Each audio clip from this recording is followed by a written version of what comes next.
everybody, this is Annie from 3 Cat Alarm Studio. This is one of my cats. I wanted to start a YouTube channel so that I could join the YouTube art community because there are some really great artists and art lovers here, and it's really where I want to be spending my free time. So my channel will be about art and silliness and cats, and I hope you enjoy it. It's nice to meet you.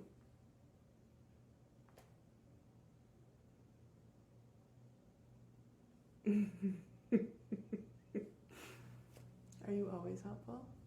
Are you always helpful? Alright, so today I thought we would look at these really beautiful handmade watercolors that I got from Prodigal Son's Etsy store.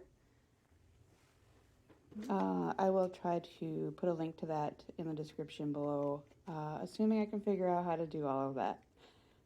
First color is Gamboge, NY24.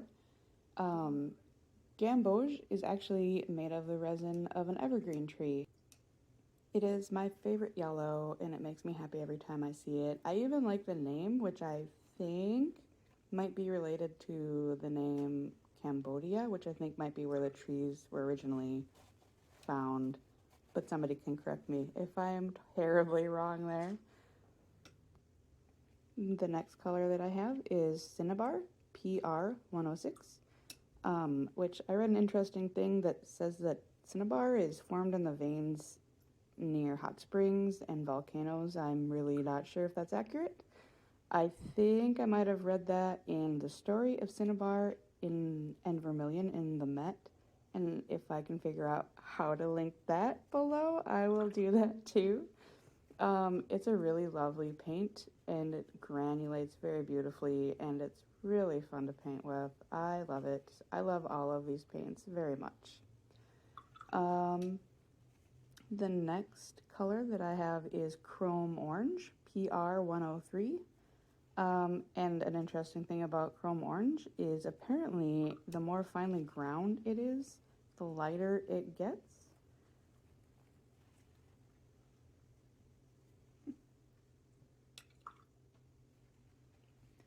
The next paint that I will be swatching is Potter's Pink, PR233, which you might have heard was named Potter's Pink because it was first discovered by a potter in the 1700s.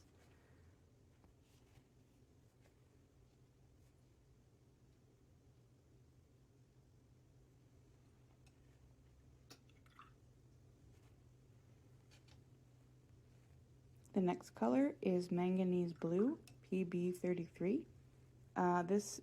So manganese blue, this pigment hasn't been produced since the 1970s, so the pigment that he is using, he found like a vintage source. It's really interesting. Honestly, all of his paints have very interesting stories to them. Next is Lapis Lazuli, PB29, which you might know as a gemstone. So it's a gemstone finely ground into paint, which eventually became ultramarine when they figured out how to synthesize it without the gemstone. And, we're able to make it a lot cheaper. Next we have Azurite, PB30. So Azurite, Dioptase, and Malachite, my last three swatches that I'm going to do are all associated with copper deposits. So here we have Dioptase, which is a little bit between Azurite and Malachite, I think, in color.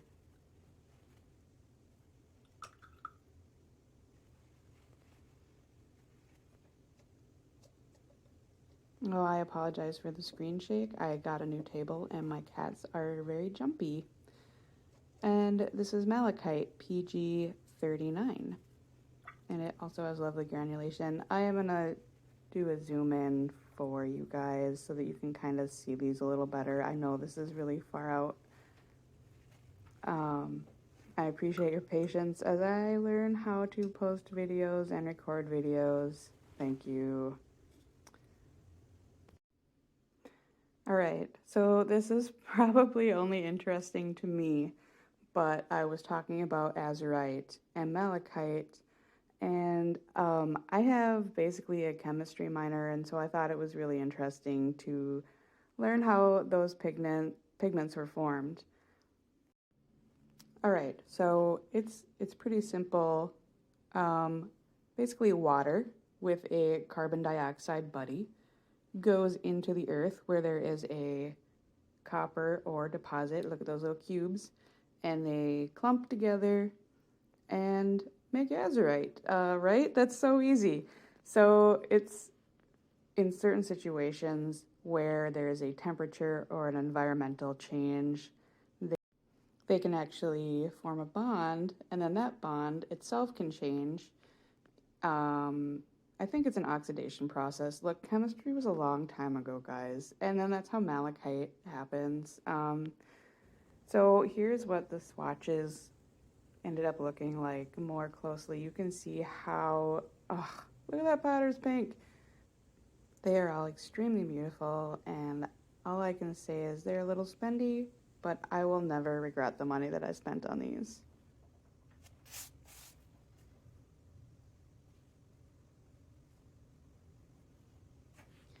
So, I thought I would use these colors, and only these colors, to paint this little Italian street scene that I found on a free photo references for artists group that I'm a part of on Facebook, which I love.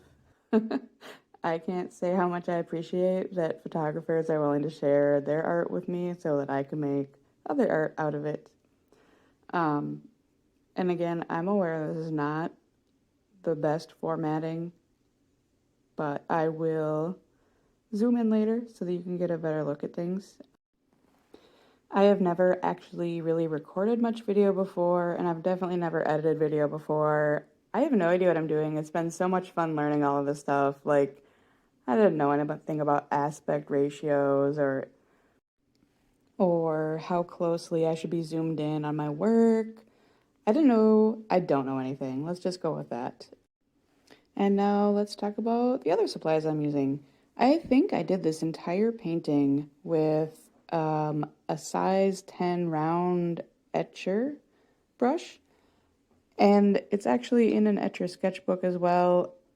I just really like etcher products. I also have a etcher mini satchel, which I really love for plein air painting, that I will hopefully be getting to use soon now that the weather is finally starting to warm up in Minnesota. I'm really looking forward this year to getting out and painting houses, which I have never ever had the desire to paint architecture before in my life or draw architecture. I love looking at architecture, but I don't know, I like drawing organically straight lines that aren't really straight, which is why I picked this street scene, is there so many interesting walls that are not straight, that are leaning, and there's cables everywhere along the walls, and none of the bricks are going in a direction that it seems like they should. And as much as I wish I could take any credit for that, that's all from the reference photo. I love Italy. Italy is beautiful, and it kind of all sits a little bit off kilter, which I guess just kind of happens when you get old. I know that's definitely what's happening to me as I get older. So I know I should probably be talking more about my painting process here, but honestly, this was more than a week ago that I painted this, so there's no hope I have of remembering exactly what I was thinking about. I'm fairly certain that that wall was gamboge, probably mixed with a little bit of cinnabar, and that is definitely chrome orange. Look at how beautiful that color is. Getting dropped into that while it was still wet so that it would, granulate and spread and make interesting cauliflowers. And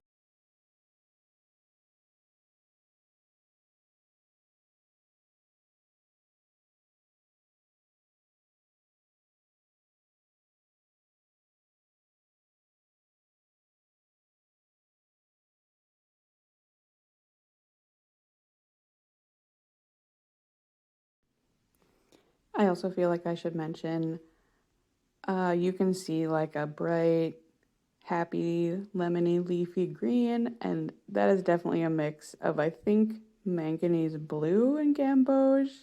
I tried a few different bluey greeny mixes to get that to happen, and obviously they all granulate and separate, and I personally think it looks interesting. It definitely still reads as leafy, I think, but maybe not as much as just having a leafy green paint would have.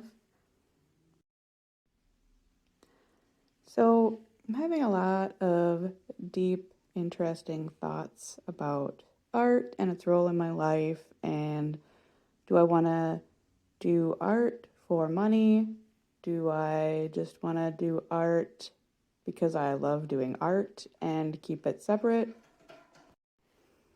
And I think I'm currently of the opinion that I really just like being able to work on whatever I feel like working on. I have a job that I like that actually pays me money during the day. It has nothing to do with art, and then I can come home at night and enjoy art and do whatever I like. So if anybody happens to watch this video and has a comment to make about that, I would love to know what other people think. It's one of those things that's been on my mind quite a lot lately.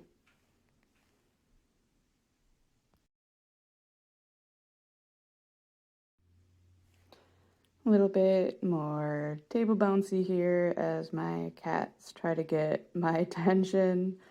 I'm fairly certain at one of these points, one of my cats tries to just walk all over my sketchbook, which I think I might have mentioned this once already, but if you buy pigments or paints from Prodigal Son's shop, treat them with extra care because they are probably poisonous or toxic, so don't lick them, don't let your cats walk on them, don't leave your paints out where they're easily accessible, take precautions. And if you make your own watercolors with these, obviously you should have like PPE, like don't mess around and get that stuff in your lungs. It is not good for you.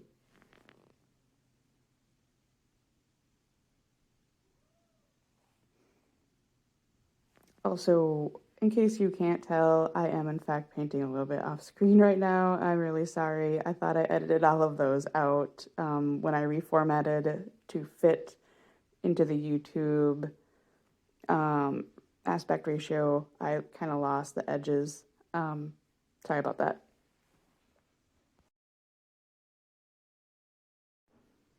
Sneaking in a little bit of azurite on these wall panels. It's really fun to paint and go, yeah, this paint started out as a strange copper ore deposit in the earth, and now it is my paint, and I am painting a little window with it. I like having that like history to my paints. I think it makes them even more interesting. And of course, azurite was used like as a historically significant pigment as well. There are a lot of paintings that have azurite that are in fact slowly turning green or even black based on the environments that they've been kept in, and that's very interesting to see. I haven't actually seen any in person, just on the internet, but it's on my list.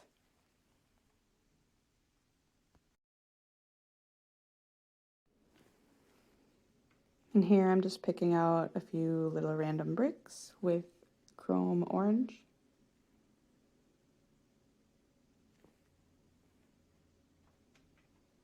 Honestly, I like when I'm done with a painting in my sketchbook, especially, I really like to just leave it and not go back and not do touch-ups. So like when I'm done and that's it. Otherwise, I will fuss with things forever and ever. But I would really like to go back into this one and add a few more bricks, especially on the ground, on the street, because it's very strange that it's a blue color. Oh, wow, that's such bad shake. I'm so sorry. And there's my cat. I swear she did not actually step on the sketchbook. I wouldn't let her.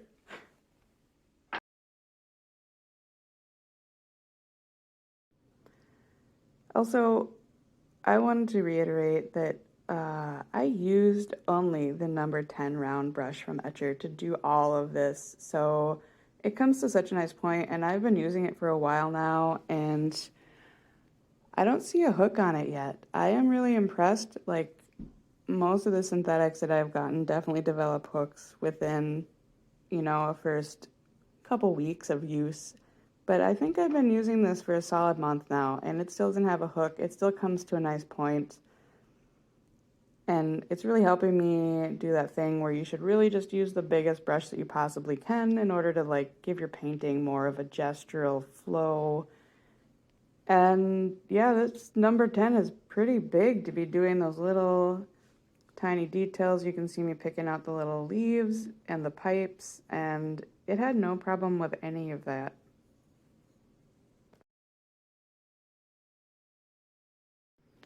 All right, and this is the finished piece. I'm just trying to give you a little bit of a glimpse of like what the granulation looked like and how the colors flowed across the paper.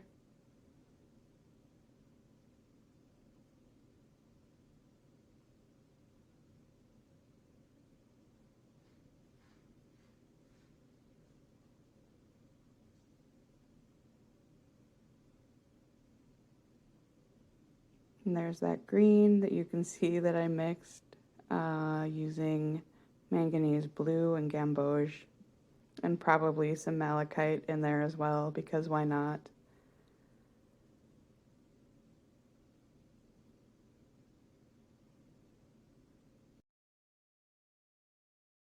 And that is it for this video. So here's a little still so you can kind of get an overview of the painting.